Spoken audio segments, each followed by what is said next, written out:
In a city where shadows stretch longer than the sun allows and whispers hold more truth than the news, Never Dead opens with a violent storm pounding the neon-lit streets of Blackwater City. A lone man, Kael Mercer, walks through the chaos with blood on his hands but not a single wound on his body. Cars skid past him, lightning cracks overhead, but he moves like someone who no longer fears the world, because he cannot die. Kael was once an elite detective, known for his relentless pursuit of criminals and an unbreakable moral code. That changed 6 years ago, the night his wife Elena was murdered by a mysterious cult known as the Seven Veils. As he bled out beside her body, a hooded woman performed a ritual over him, an ancient gift and curse. When he woke up on an abandoned pier hours later, he discovered the horrifying truth: he could heal from anything. Bullets pushed themselves out of his body.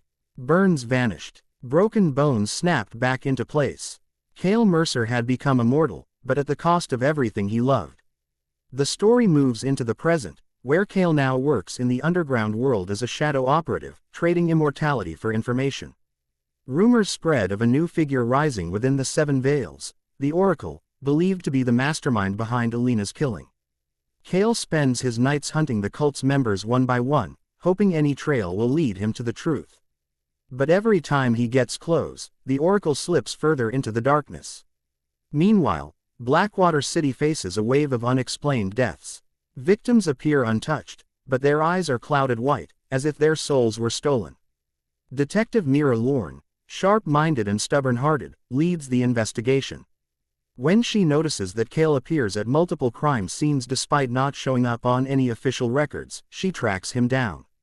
Their first encounter is explosive. Mira corners him in a warehouse only to watch in shock as he gets shot point blank and steps out of the smoke unharmed. Kael tries to push her away, but Mira realizes he's connected to the murders and refuses to back off. Kael reluctantly joins forces with her. Their dynamic is tense but layered. Mira is the first person in years who challenges him, questions him, refuses to treat him like a monster. As they investigate, Mira finds an ancient symbol burned into each victim's wrist, identical to the marks left on the cult members Kael has been hunting. For the first time, Mira sees the scale of the enemy Kael faces. Kael confesses the truth. The Seven Veils harvest human souls to feed an ancient entity known as the Sleeper, an immortal being that grants power in exchange for devotion. Kael was marked for sacrifice, but the ritual backfired, making him immortal instead of feeding the Sleeper. Now the cult hunts him, believing his immortal soul might unleash the Sleeper completely. As they close in on the cult, Kael and Mira confront a series of traps engineered by the Oracle: exploding buildings, illusions, and deadly assassins. Kael takes damage that would kill anyone else, but Mira witnesses the emotional toll immortality takes on him. He envies the living, envies the simple act of being able to die. She slowly becomes the only anchor keeping him from losing what humanity he has left. The story heightens when Mira is kidnapped by the Seven Veils after she uncovers a hidden chamber beneath the city. Kael, desperate for the first time since Elena's death, storms the cult's fortress. He fights through hordes of masked followers, losing limbs, regenerating mid-battle, smashing through stone pillars, driven by pure fury. But the cult intends this: he is the final piece of their ritual. Mira, tied to an altar, is set to be sacrificed to bind Kael's immortal soul. Then the Oracle appears. When the hood falls, Kael's world collapses. The Oracle is Elena. She had never died, she explains.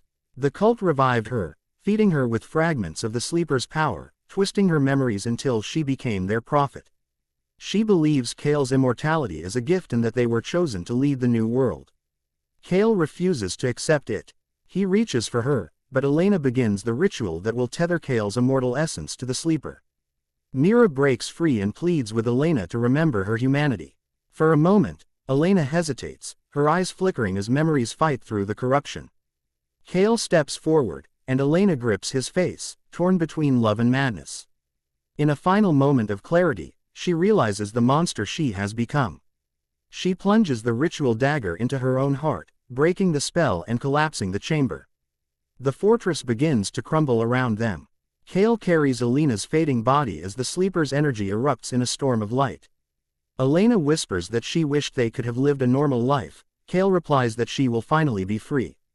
She dies in his arms, truly this time, her body dissolving into ash as the sleeper's power dissipates.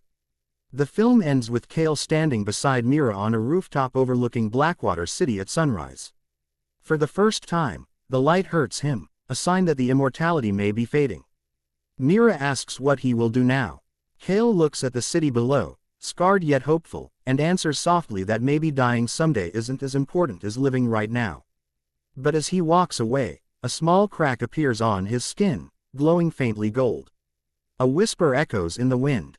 The sleeper may be gone, but something inside Kael has awakened, and his story is far from over.